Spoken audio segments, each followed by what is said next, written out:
La vacuna contra la COVID-19 ya está en México y durante los próximos meses llegarán millones de dosis más. La vacunación es universal y gratuita, empezando con el personal médico.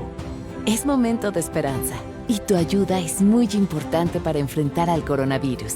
Mientras te toca vacunarte, quédate en casa. Mantén limpias tus manos y guarda sana distancia. Recuerda, si te cuidas tú, nos cuidamos todos. Gobierno de México.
Son las 19:01 de este martes 29 de diciembre de 2020. Estamos en el Palacio Nacional, en el Salón Tesorería, en la Ciudad de México, y vamos a iniciar la conferencia de prensa diaria sobre COVID-19, la pandemia causada por el coronavirus SARS-CoV-2. Hoy nos vamos a enfocar en dos temas fundamentales. Por supuesto, abrimos a preguntas y comentarios.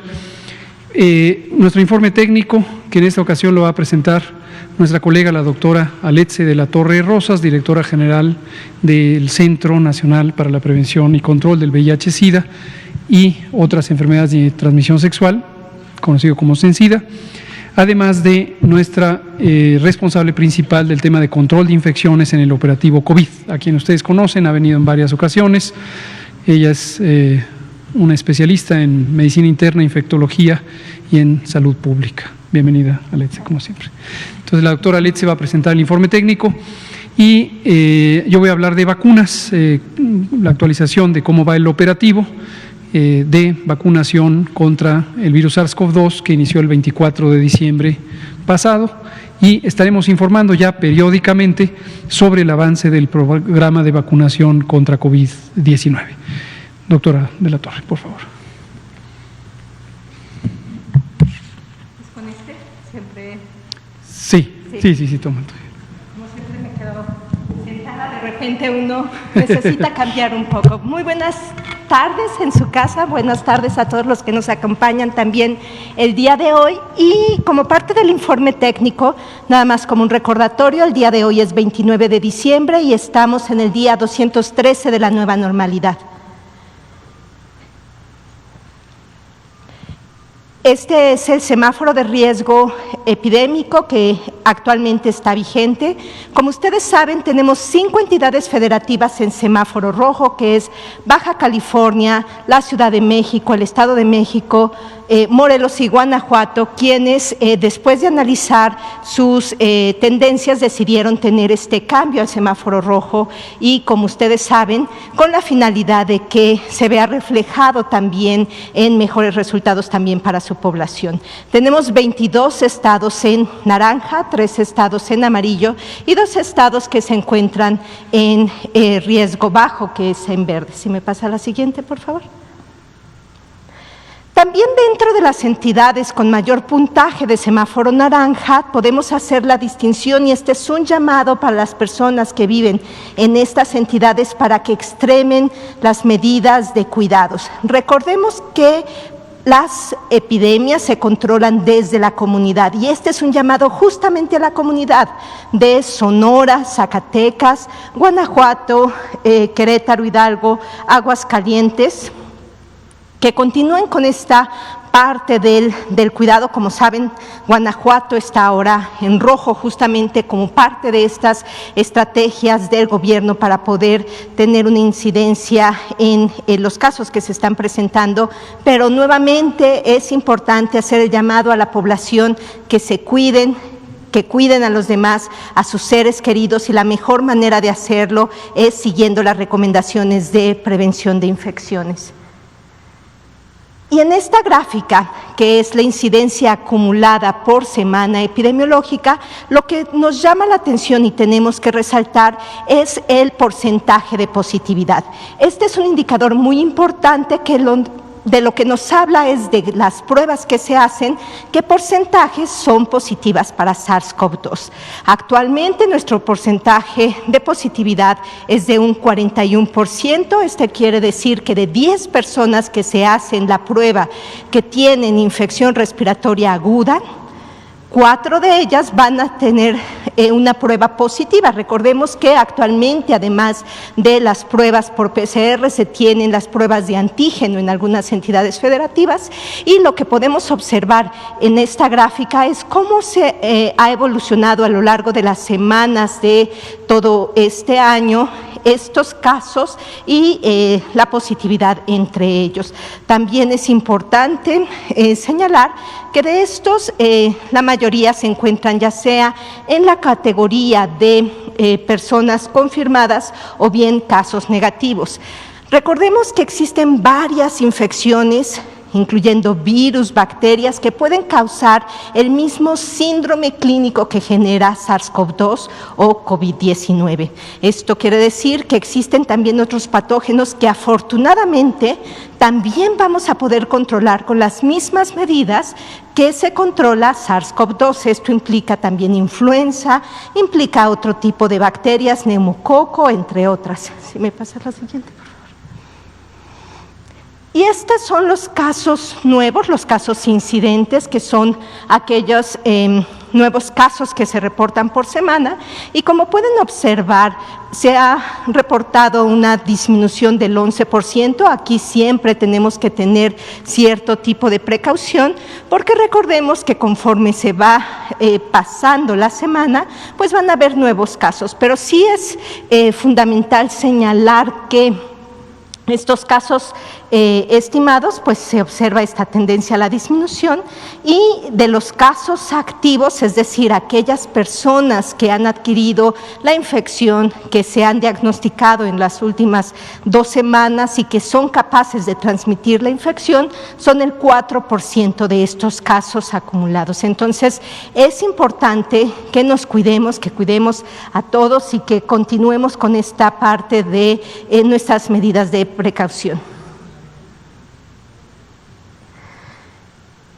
Desafortunadamente, también se observa una tendencia a un incremento de las personas que han perdido su vida. Esto es definitivamente algo que nos corresponde a todas las personas, evitar que se generen nuevas infecciones y que estas infecciones se compliquen y que esto desarrolle una infección grave y que las personas pierdan su vida secundario a la infección por SARS-CoV-2. La mejor manera que tenemos de prevenir esto es cuidándonos y cuidando a nuestros seres queridos, a nuestras comunidades, y es por eso que siempre hacemos el llamado a tener en cuenta las medidas de prevención y control de infecciones. Si me pasa la siguiente, por favor. Y esta es la gráfica que se presenta todos los días respecto a la disponibilidad de camas para hospitalización general.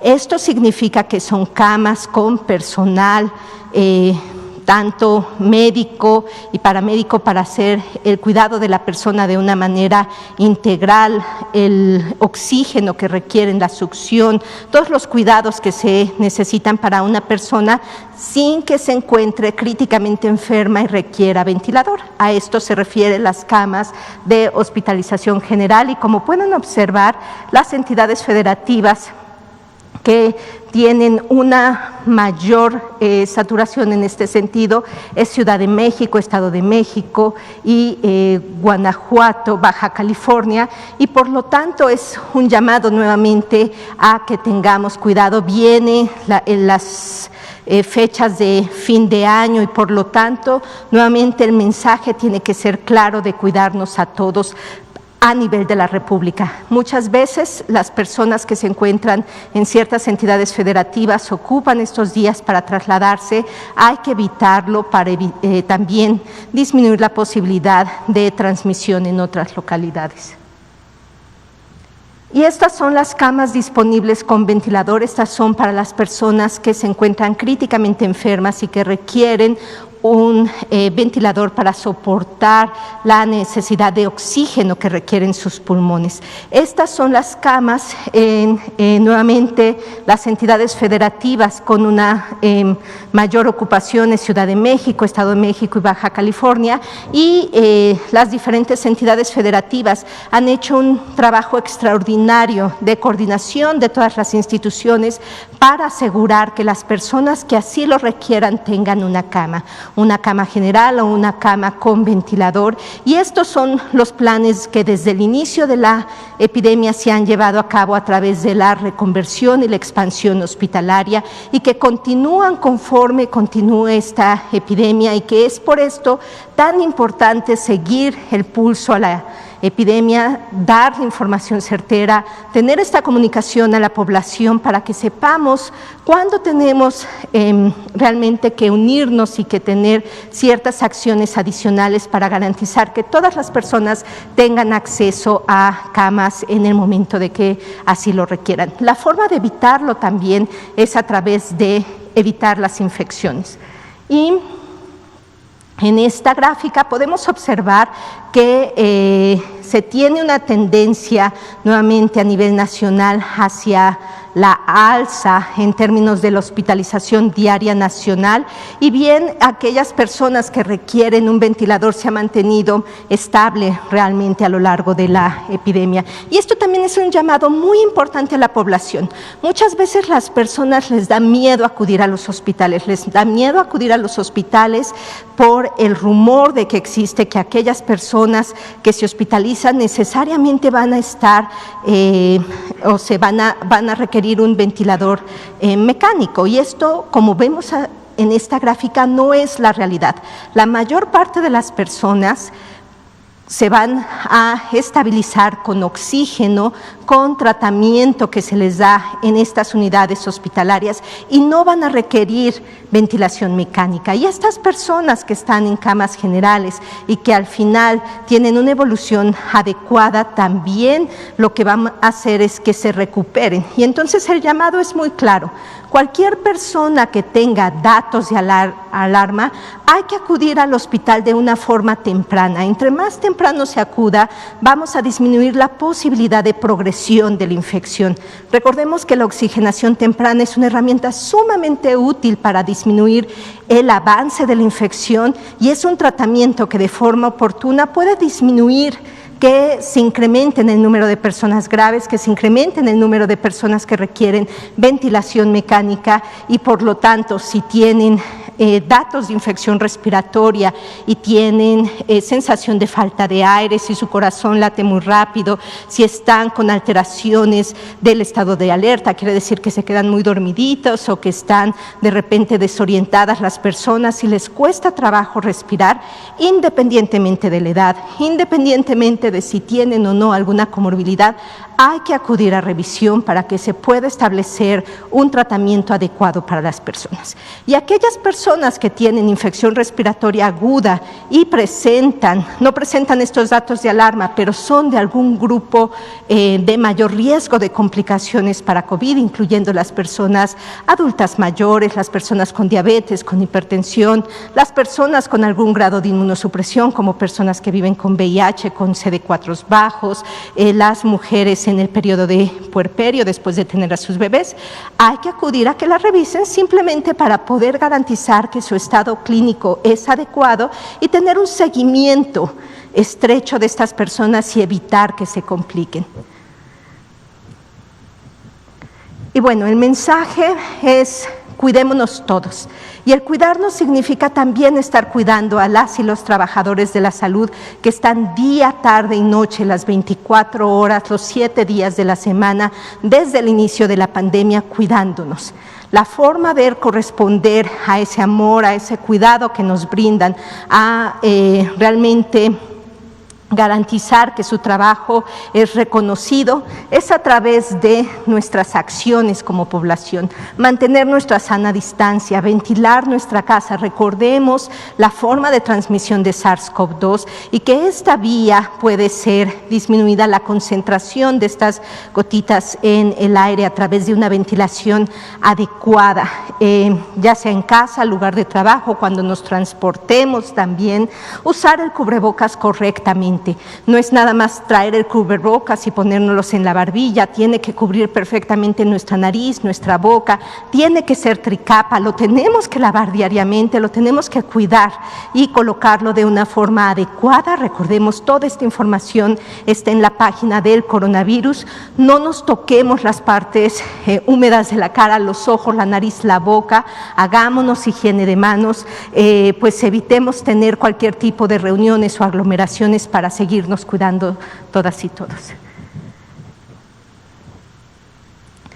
Y esta pandemia también nos ha enseñado que las medidas básicas de prevención son una práctica que estará con nosotros en nuestra nueva normalidad.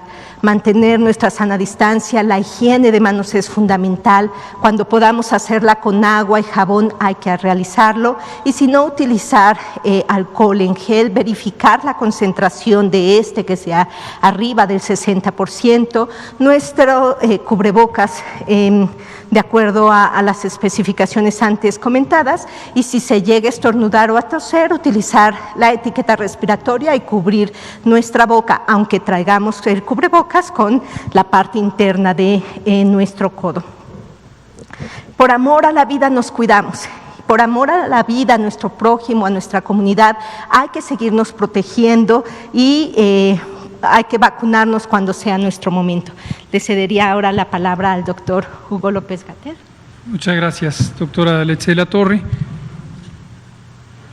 Si me pasan la siguiente, por favor. No me voy a poner de pie, es una información muy concreta y es sobre el número de vacunas que hasta el momento tenemos aplicadas. Esto es al corte de hoy por la tarde, poco después de las 14 horas. Es posible que en el curso de la par de horas adicionales durante la tarde se haya completado algunas dosis adicionales. En promedio llevamos 4 días hasta ahorita. Recordar que el operativo empezó el miércoles 24 de diciembre. Ese día administramos un poquito menos de 3,000 dosis. Cada paquete tiene 975 dosis. En uno de ellos no se puso una dosis por las razones que expliqué, pero con éxito se pusieron. Ese fue el día 24, miércoles. El 25 no hubo actividad ni de recepción de vacunas ni de actividad de vacunación. El sábado 26 recibimos el embarque ya un poco más grande de vacunas y se empezaron a poner de manera inmediata al día siguiente, el domingo 27. Y hoy es por lo tanto el cuarto día. También el lunes 28, desde muy temprano, a las 6 de la mañana, se retiraron los paquetes de las aduanas respectivas en la Ciudad de México y en el aeropuerto de Monterrey. De ahí fueron desplazadas las de Monterrey hacia Saltillo, donde estaba planeado el arranque del operativo de calibración en la zona norte. En la zona centro, en la Ciudad de México, se desplazaron hacia el heroico Colegio Militar, punto donde inicia el proceso de desempaquetamiento y disposición de las unidades de vacunación. 18.529 dosis hasta el momento, esto es un poco más de 4.600 dosis por día en promedio. Y comento nuevamente el enfoque de la vacunación en este momento. Ha habido algunas inquietudes y es importante tomarlas en cuenta. El objetivo de esta fase de calibración, como hemos designado desde el inicio, desde la planeación, es tener una noción clara ya del trabajo en campo. El campo le llamamos a la actividad real del operativo de vacunación, de los tiempos de transcurso de las personas vacunadas en los puestos de vacunación, de la coordinación de los elementos operativos de cada una de las llamadas células de vacunación, que están conformadas por 2 personas vacunadoras y una persona de informática. También de la llegada de las personas a los puntos de vacunación y del sistema de información que permite coordinar el envío de las citas, la recepción de la aceptación de las citas y posteriormente ya la verificación del personal que se presenta a vacunarse. Le llamo personal porque en este momento, como hemos dejado en claro, se está vacunando exclusivamente a personal de salud de las unidades COVID. Como también en su momento lo explicamos, la ubicación de los sitios de vacunación en este momento no tiene como propósito alcanzar cobertura vacunal en el país, no en estas pocas semanas de arranque, y tampoco el tener una representación equitativa de las 32 entidades federativas. Y aquí empiezo a anunciar una de las inquietudes que ha surgido en las entidades federativas, no en todas, pero en algunas nos han consultado nuestros colegas secretarias y secretarios de salud cuándo llegará la vacuna a sus localidades, y algunos comentan con extrañeza por qué solo la Ciudad de México, por qué solo Coahuila y en este caso también Monterrey. Lo volvemos a decir, con mucho gusto lo volvemos a explicar, lo dijimos desde el día 8 de diciembre cuando presentamos públicamente en la conferencia matutina el programa de vacunación. Este primer elemento de arranque está orientado a calibrar el operativo. Calibrar quiere decir poner a punta, refinar e identificar cualquier detalle que pudiera ser conveniente de ajuste, y ese es el objetivo en este momento. Empieza ya desde el inicio con el personal de la etapa 1, y el personal de la etapa 1 es personal de salud de las unidades COVID. Ese es el arranque del operativo. Es obvio que con el primer embarque de 3,000 dosis no es suficiente para cubrir a todo el personal, tampoco con el segundo, tampoco con el tercero. Esto será progresivo conforme vayan llegando los distintos embarques de vacuna. Los embarques tienen cantidades diversas, pero lo comentamos el calendario. Esta misma mañana el propio presidente López Obrador lo mostró. El primer embarque fue el de 3,000 dosis, 2.975 dosis, 2.925 dosis, con 3 paquetes cada uno de 975 dosis para arrancar el operativo el 24. En el segundo llegaron un poco más de 48,000 dosis. Mañana llegan las 8 charolas restantes. Charolas son las cajas, cuando digamos charolas es el término técnico que usa Pfizer, también son las cajas, es decir, llegan 8 unidades de 975 dosis, esto es 7,800, mañana a las 9 de la mañana en el aeropuerto de la Ciudad de México. Complementan a las que llegaron el sábado. El 4 de enero llegarán otro embarque más grande de un poco más de 53,000 dosis, y cada semana el 11, el 18, el 25 de enero, llegarán embarques sucesivos con cantidades mayores, un poco más de 480,000 dosis. La organización del operativo, como también lo comentaba con cierto detalle el presidente esta mañana, está ubicado en la etapa 1 para cubrir al personal de salud de las unidades COVID, y empezaremos por la Ciudad de México, dado que la mitad de la epidemia está en la Ciudad de México, la mitad de las camas COVID están en la Ciudad de México. Nos extenderemos de manera inmediata a la zona metropolitana del Valle de México, es decir, las unidades de salud en el Estado de México, misma razón, complementan la mayor cantidad de unidades COVID, la mayor cantidad de casos COVID, hospitalizaciones COVID, y también es la zona en este momento y desde hace 3 semanas de mayor actividad epidémica. Estas son las razones técnicas por las que se destinarán las dosis al personal de salud de las unidades COVID en el Valle de México. Sin intervalo, sin pausa, de manera continua, nos empezaremos a extender de manera centrífuga, es decir, del centro a la periferia, a partir del Valle de México, para extenderlos a la megalópolis. Esta mañana presenté la evidencia documental de la actividad epidémica en la megalópolis. Distinguir, para quien no esté familiarizado con este término, la metrópolis, la zona metropolitana del Valle de México, que es la Ciudad de México y los municipios conurbados del Estado de México. La megalópolis es un área definida, más amplia, que incluye 7 entidades federativas, las circundantes a la Ciudad de México, a saber, Morelos, Tlaxcala, Puebla, Hidalgo, y se me están olvidando las demás, tengo que ver el mapa.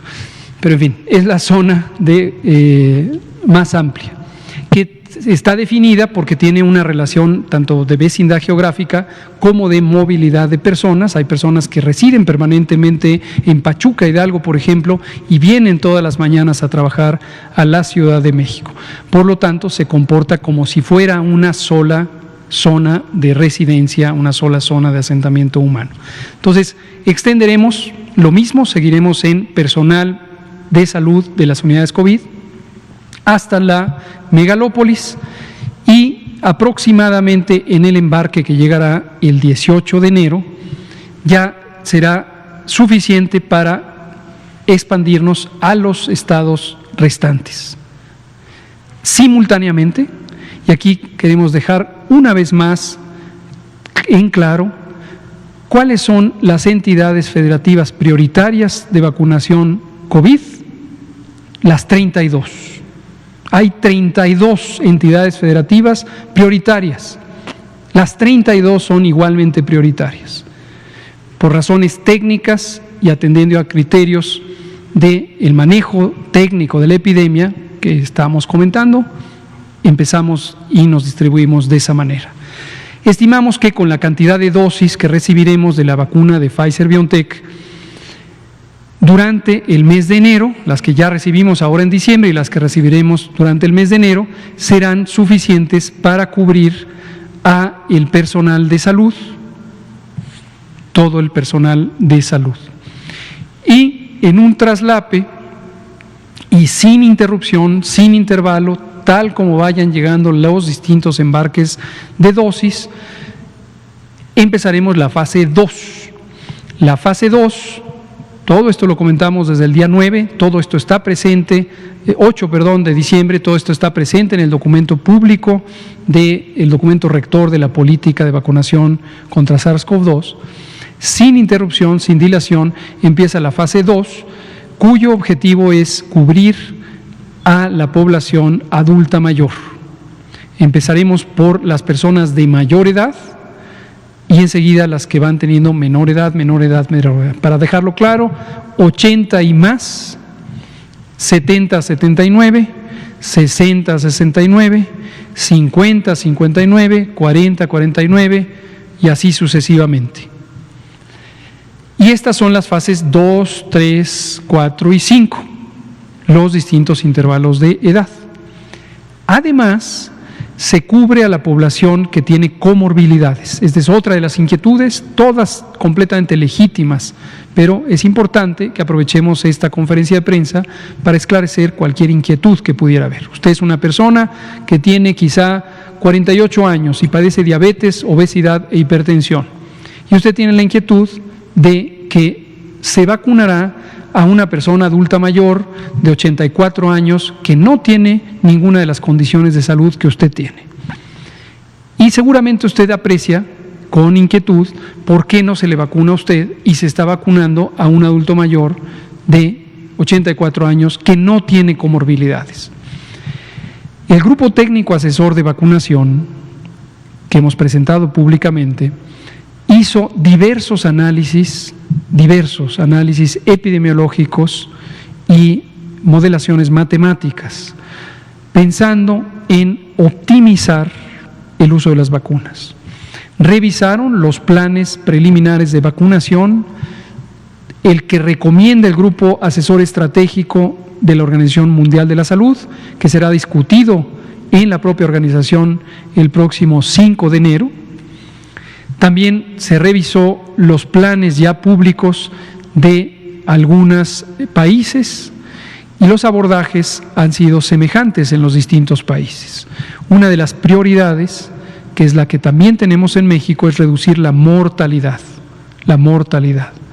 COVID, como sabemos, es una enfermedad afortunadamente en su mayoría leve.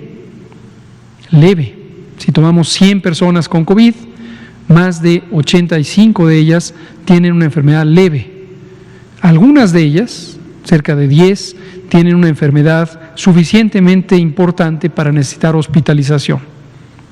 Y ya hemos dicho también, lo hemos mostrado, la mayoría de quienes se hospitalizan no están en terapia intensiva, no están intubadas.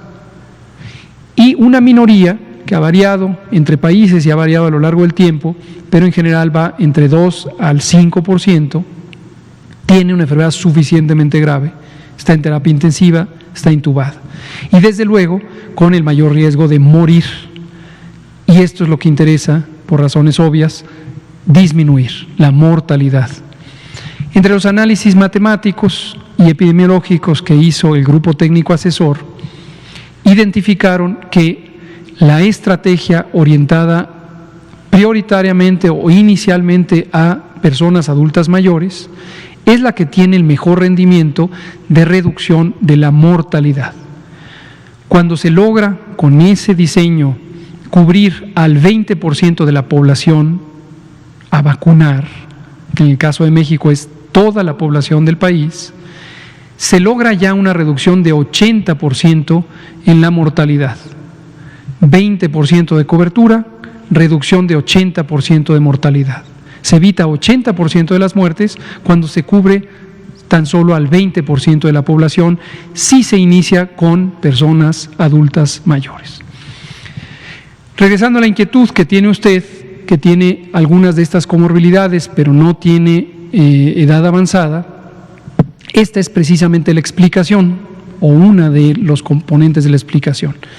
La mayor beneficio en términos de reducción de mortalidad se logra cuando se empieza a vacunar por las personas adultas mayores. La segunda razón muy importante es que, aunque la distribución de las comorbilidades relevantes para el riesgo de COVID, el riesgo de enfermedad grave, se presentan en prácticamente todas las edades, es muy claro que en las personas adultas mayores existe la mayor proporción de personas con estas comorbilidades. ¿Cuáles son las comorbilidades principales?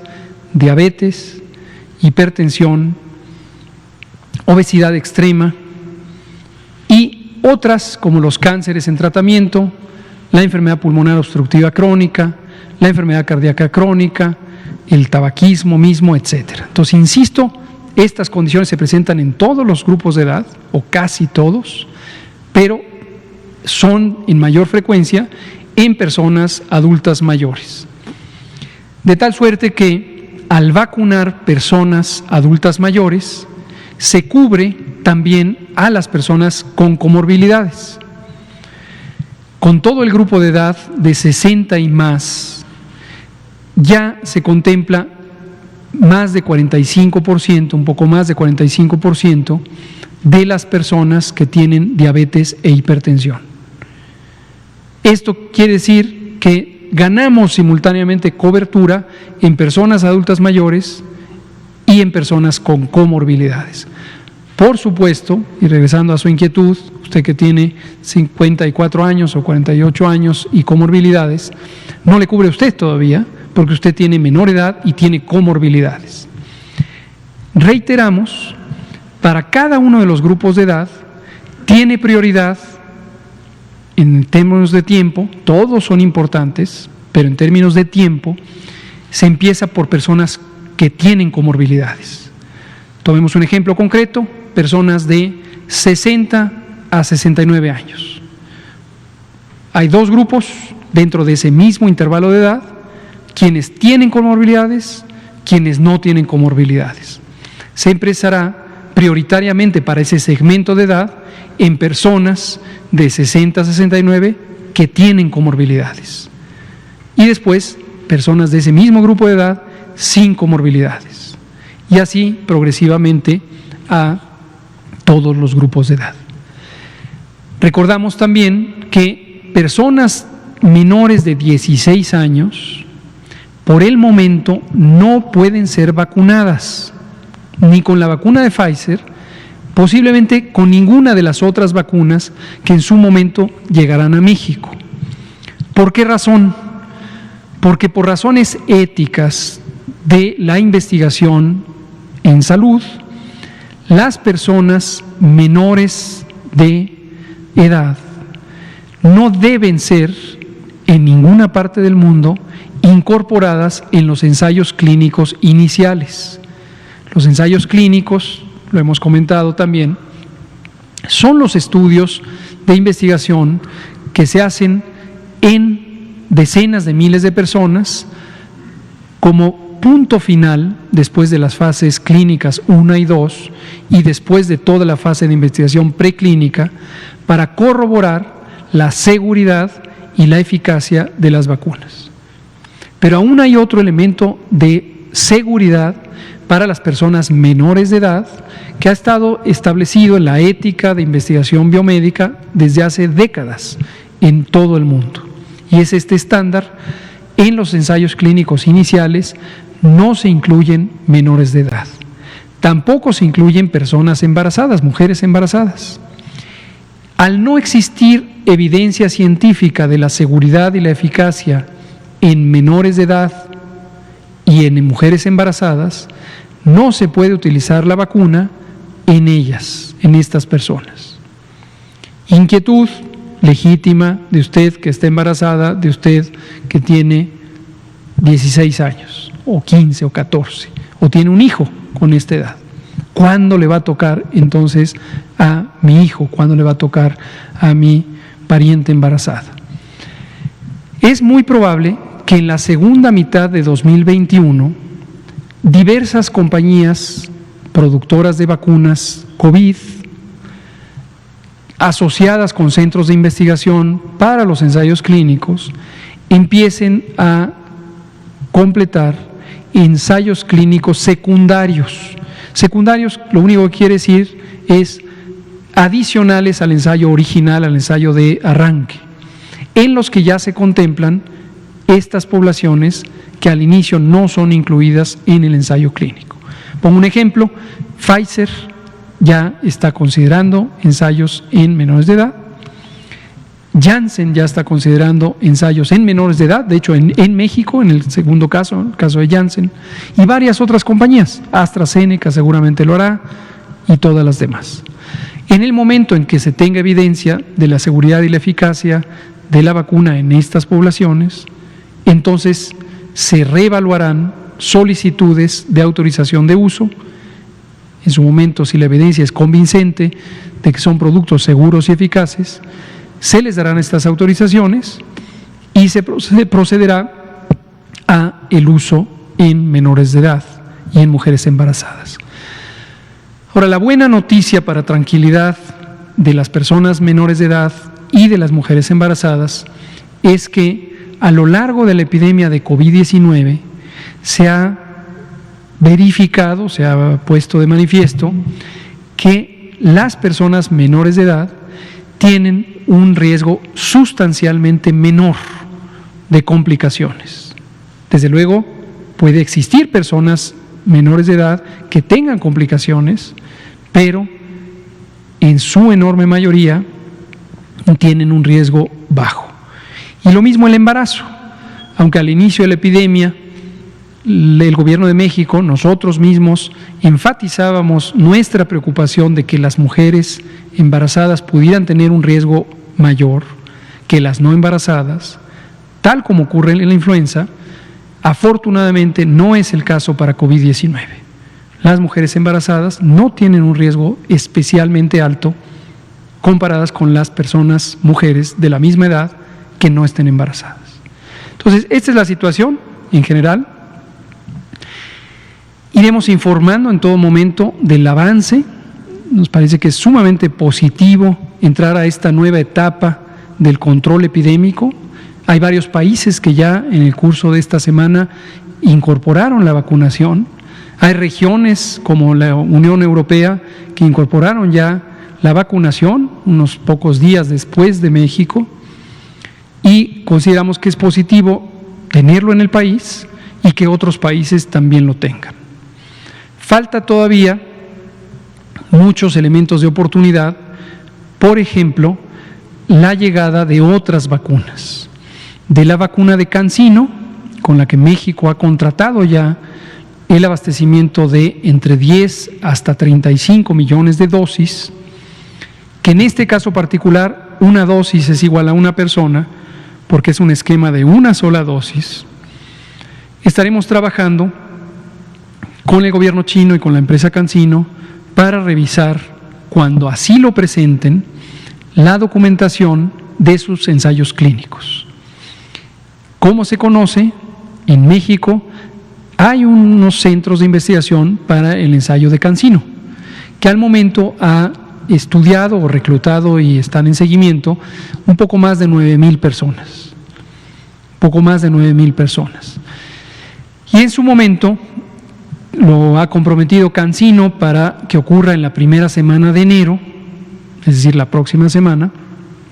Nos presentarán el expediente completo, derivado no solamente de la información del ensayo en México, sino de los otros centros de investigación que están en varios otros países.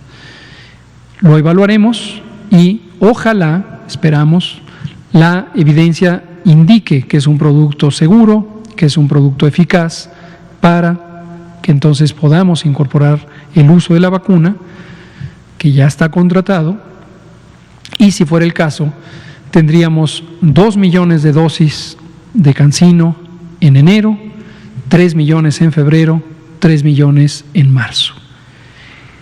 Esto nos dará una gran ventaja porque tendremos 2 vacunas al mismo tiempo en capacidad de distribución, y así iremos incorporando las otras vacunas comprometidas. Vamos a abrir a preguntas y comentarios. Daniela Pastrana, Pie de Página, Blanca Valadez, Milenio, Juan Carlos Machorro, AM Noticias.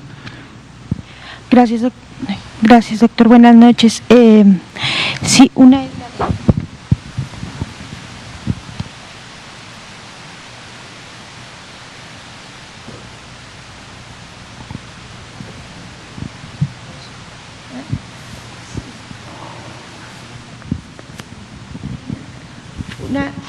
Gracias. Ahora sí, buenas noches. Uno es justamente sobre sobre las vacunas CanSino.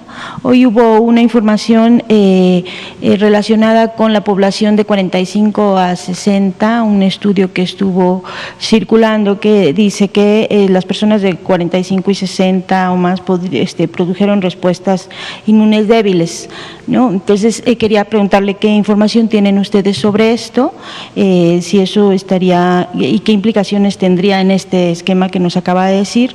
Y también hay dos cosas que nos han preguntado: si se va a considerar en este plan de vacunación a las personas, al personal médico que de instituciones privadas, concretamente de las farmacias, de los consultorios adyacentes a farmacias que están teniendo un primer contacto para población que no está asegurada, que no tiene seguro social y que han estado teniendo este primer contacto, y si se va a incluir nos preguntaban, enfermeras que ya tienen o que ya han tenido COVID, si esta población que ya ha tenido COVID va a estar incluida en la vacunación. Gracias, Daniela. Vamos a abordar las preguntas 2 y 3 con un contundente sí. Todo el personal de salud, todo que trabaja en instituciones públicas o que trabaja en instituciones privadas o sociales será vacunado. Empezamos por quienes están en las unidades COVID.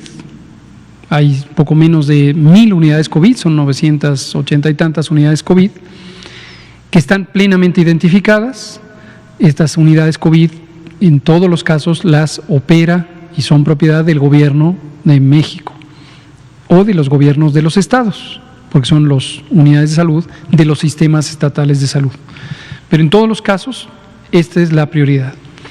Enseguida, también estarán personas trabajadoras de la salud que están en otros campos privados, sociales, pequeños, medianos y grandes. Hoy nos preguntaban, por ejemplo, también del personal que trabaja en las ambulancias. También será vacunado, debe ser vacunado, puesto que está en mayor riesgo de contacto con el virus SARS-CoV-2. Entonces, también este tipo de personal. Aquí reiteramos, personal de salud no es nada más médicas y enfermeros, son 11 categorías. Están también camilleros, están laboratoristas, están psicólogas y psicólogos, están recepcionistas, y hay quien tiene mayor exposición al virus SARS-CoV-2 porque está en unidades COVID, y hay quien no, pero de todos modos en su momento será cubierto con la vacuna. A final de cuentas, el propósito de la vacuna o del programa de vacunación es cubrir a toda la población, de tal suerte que todo mundo le va a tocar. Las personas que han tenido ya COVID, de todos modos se recomienda que sean vacunadas. En términos teóricos, una persona que ya padeció COVID ya desarrolló inmunidad contra COVID. Entonces ya tiene anticuerpos, ya tiene un repertorio de células del sistema inmune y ya estaría protegido por inmunidad natural en términos teóricos. Pero como persisten a nivel científico múltiples dudas sobre la potencia de la inmunidad, la duración de la inmunidad, quiénes son quienes tienen mayor inmunidad, es conveniente que se asuma que no están inmunes y se vacunen. No hay contraindicación médica en el sentido de que no le hace daño, no le causa ningún mal a una persona que ya tuvo COVID ponerse la vacuna contra COVID. No le va a ocurrir nada perjudicial. Respecto a lo que dice de la vacuna CanSino y estudios preliminares, preferimos no pronunciarnos porque, como hemos comentado en múltiples ocasiones, en ocasiones las noticias sobre información preliminar no necesariamente reflejan con suficiente fidelidad los documentos científicos de origen. Y los propios documentos científicos de origen pueden tratarse de información preliminar o incompleta. Y cuando se trata de evaluar la seguridad y eficacia de un producto de esta naturaleza, de esta importancia, es mejor esperar a tener todo el paquete integrado. Entonces, solo nos pronunciaremos cuando exista inquietud sobre algún evento de preocupación. Pero si no es el caso, preferimos abstenernos de pronunciarnos al respecto. En su momento, las unidades técnicas, tanto de COFEPRIS como de la Subsecretaría, analizarán las cualidades de las vacunas. Muchas gracias. Blanca Valadez, Milenio. Muy buenas noches, Blanca Valadez de Grupo Milenio. Doctor, de acuerdo al grupo asesor y al calendario que tienen, ¿cuándo se lograría este 20% de inmunización que permitiría reducir el 80% de mortalidad? Es decir, si nos puede, no sé si ahorita tiene ese dato de ¿cuál ha sido el día en que se ha fallecido más? Sabemos que se presenta aquí que en una semana se han muerto cerca de 6,000 personas, entonces no sé si con base a eso haríamos este cálculo. También preguntarle, en Chile el Ministerio de Salud detectó esta cepa en el aeropuerto, de manera aleatoria detectaron a un grupo de personas que venían justamente del Reino Unido y hay una gran preocupación. Quiero preguntarle si México está haciendo una estrategia parecida en el aeropuerto. Hay preocupación por parte del Gobierno de México sobre esta cepa, el hecho de que hayan cerrado fronteras a algunos países, y yo sé que México no lo va a hacer. También habla de que esta cepa no es necesariamente más generosa o menos letal, ¿no? Entonces no tenemos como información saber si van a hacer algo o están haciendo algo para detectar esta cepa y qué características hasta ahorita ustedes han encontrado en la literatura. Y ya nada más por último, veo que ahora, de ayer a hoy hubo un incremento en el número de camas del 4%. Es decir, hubo un 2% anteriormente y de ayer a hoy un incremento del 4%. Estamos hablando que solamente hay un 13% de disponibilidad. En la Ciudad de México. Sí, pues hablaron. A nivel nacional es 48%. Sí, pero yo hablo en la Ciudad de México y en el Estado de México tal vez es un poquito más del 20%. Sin embargo, son casos graves, ¿no? Estamos hablando de que hay gente que posiblemente se está quedando sin ventilador y posiblemente se está, pues como ayer le preguntaba al doctor Ridaura, muriendo en casa o en ambulancia. Si nos puede comentar también al respecto. ¿Cómo no? Todas son preocupaciones muy importantes que vale la pena comentar. Respecto al tema de cuándo se alcanzará la cobertura necesaria para reducir 80% de la mortalidad, depende de los factores que he comentado, la velocidad a la que se fabriquen las vacunas y por lo tanto sean entregadas, no solamente por las empresas que ya mencioné, sino las que posteriormente vayan viniendo. AstraZeneca también se ha firmado contrato y se calcula que hasta el mes de marzo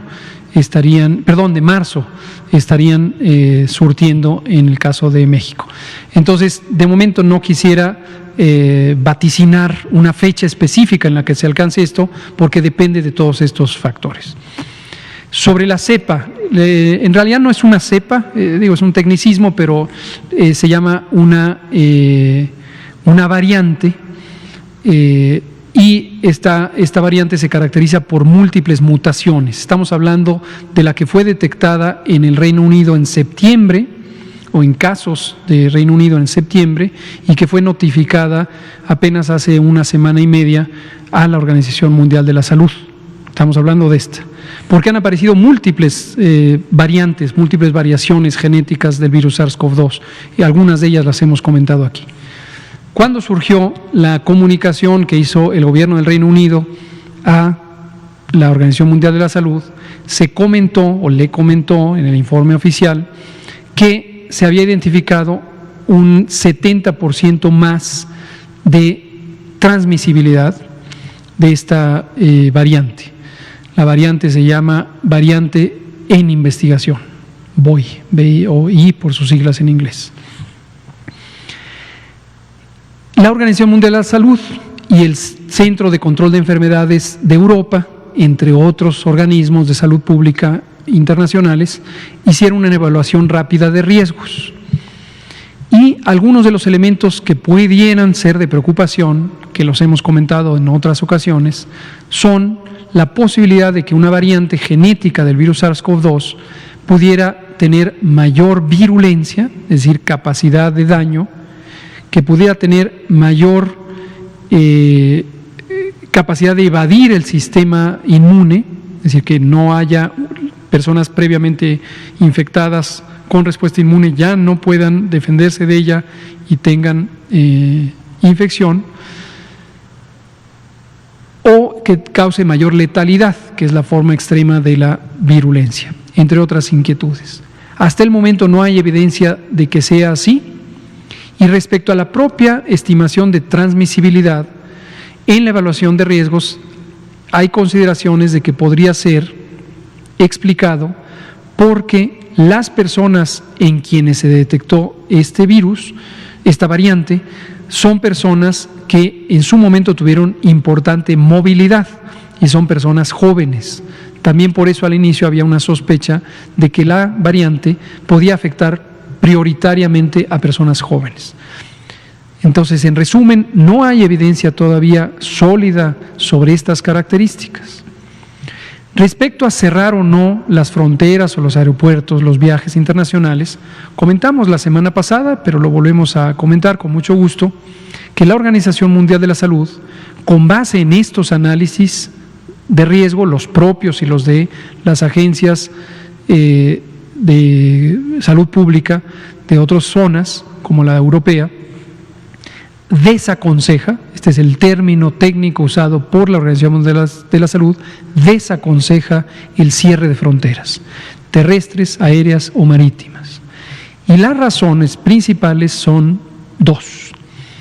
Una, la variante ya se había identificado desde septiembre, aunque se notificó en diciembre, la primera semana de diciembre. Entonces, lo más probable es que la cepa esté ya en múltiples países, en múltiples. Podría estar en México, hasta el momento no la hemos identificado, pero podría estar ya también en México, de tiempo atrás, no que acabe de llegar, de tiempo atrás. Y dos, a lo largo de muchas décadas de evidencia científica en salud pública, se ha estimado que el cierre de fronteras, el impedimento al paso de personas en aeropuertos, en puertos marítimos o en fronteras terrestres, no contribuye sustancialmente al control de la transmisión de enfermedades. Intuitivamente, las personas no familiarizadas con el aspecto técnico de la salud pública perciben que si se pone un límite a la movilidad de las personas, se puede disminuir la probabilidad de que se transfiera una enfermedad infecciosa. En la realidad, en la práctica, no hay una demostración clara de que sea así. Y cuando digo no hay demostración clara, es a lo largo de múltiples décadas, posiblemente siglos de epidemiología. Tanto es así, esto lo he comentado varias veces, incluso antes del COVID, que el Reglamento Sanitario Internacional vigente, que proviene de 2005, cambió radicalmente los conceptos y las prácticas de la salud pública global. Y uno de los preceptos más importantes es que el abordaje de control de enfermedades a nivel global está orientado no sobre el cierre de fronteras, no sobre una perspectiva de protección individual de las naciones, sino todo lo contrario, desde una perspectiva de colaboración de las naciones para contener las enfermedades infecciosas emergentes en el sitio de origen. De manera muy desafortunada, en esta epidemia de COVID, vimos y seguimos viendo una escalada, una secuencia de reacciones tomadas por los distintos gobiernos, no todos, pero por múltiples gobiernos, que son, en cierta manera, incongruentes con estas décadas de conocimiento en la salud pública y con el Reglamento Sanitario Internacional al que estamos vinculados formalmente los Estados miembros de la Organización Mundial de la Salud, México, desde luego, incluido.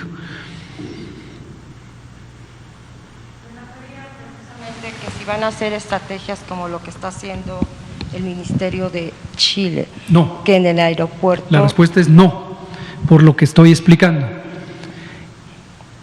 No es un objetivo técnico de utilidad el detectar, estar esperando el virus en un puerto de llegada.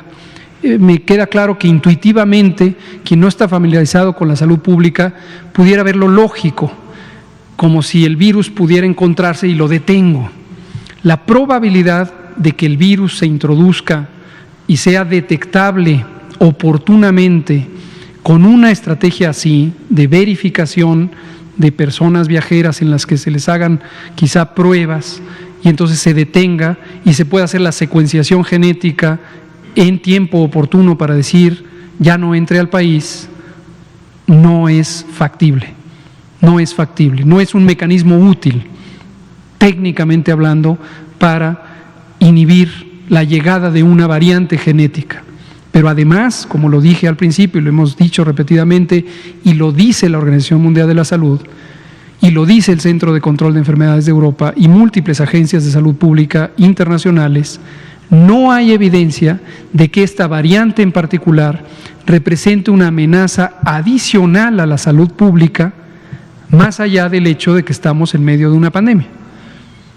Entonces, no, por lo tanto, México, que tiene la conducción de la epidemia con una base técnica, no realizará este tipo de operativos, a menos que se presentara información en el sentido contrario. Lo dejo en claro, si mañana aparece evidencia que dice, no, resulta que sí representa esto, bueno, se considerará. Pero hoy, que estamos a 29 de diciembre, no hay tal evidencia que justifique hacer un operativo de poca utilidad para intentar detectar una variante viral pasajero por pasajero en los aeropuertos internacionales.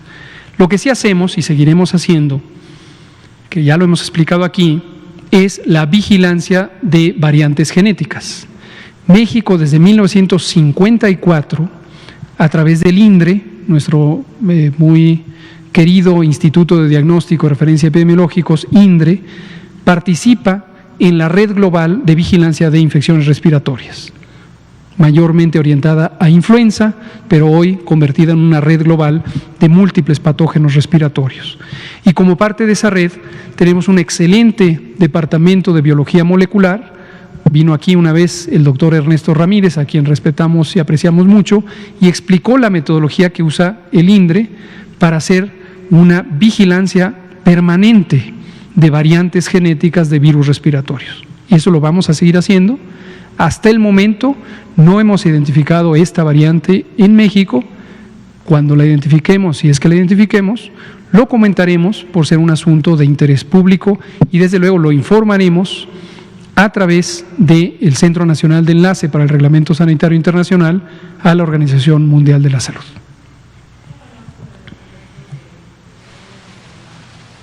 Ha continuado el incremento, son ya las 20 horas con un minuto, entonces le contesto brevemente. Tal como lo hemos ido explicando, la epidemia en la Ciudad de México está en una fase de incremento. Esta misma mañana lo volví a mostrar con los datos, es la Ciudad de México, el Estado de México y en general la megalópolis. En la Ciudad de México, desde hace 3 semanas, hemos estado trabajando de manera muy estrecha con el gobierno de la Ciudad de México, con la doctora Claudia Sheinbaum y todo su equipo, para expandir las capacidades hospitalarias. Y estamos logrando que el incremento en el número de casos que necesitan hospitalización no rebase la cantidad de camas disponibles. Y hacemos un llamado, y con esto cierro, a la población para que acuda oportunamente a las unidades de salud. Esto es muy importante porque hemos visto desde el inicio de la epidemia, no de ahorita ni solo en la Ciudad de México, desde el inicio de la epidemia, casos lamentables de personas que se quedan en casa demasiado tiempo y cuando empiezan a tener complicaciones, tratan de llegar al hospital y no lo logran. Y efectivamente pueden fallecer o en su casa o en la ambulancia o en el auto.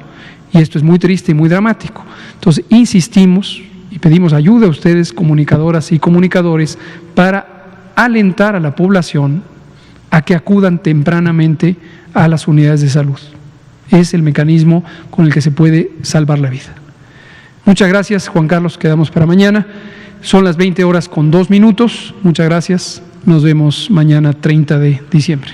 Gracias. La vacuna contra la COVID-19 ya está en México y durante los próximos meses llegarán millones de dosis más. La vacunación es universal y gratuita, empezando con el personal médico. Es momento de esperanza Y tu ayuda es muy importante para enfrentar al coronavirus. Mientras te toca vacunarte, quédate en casa. Mantén limpias tus manos y guarda sana distancia. Recuerda, si te cuidas tú, nos cuidamos todos. Gobierno de México.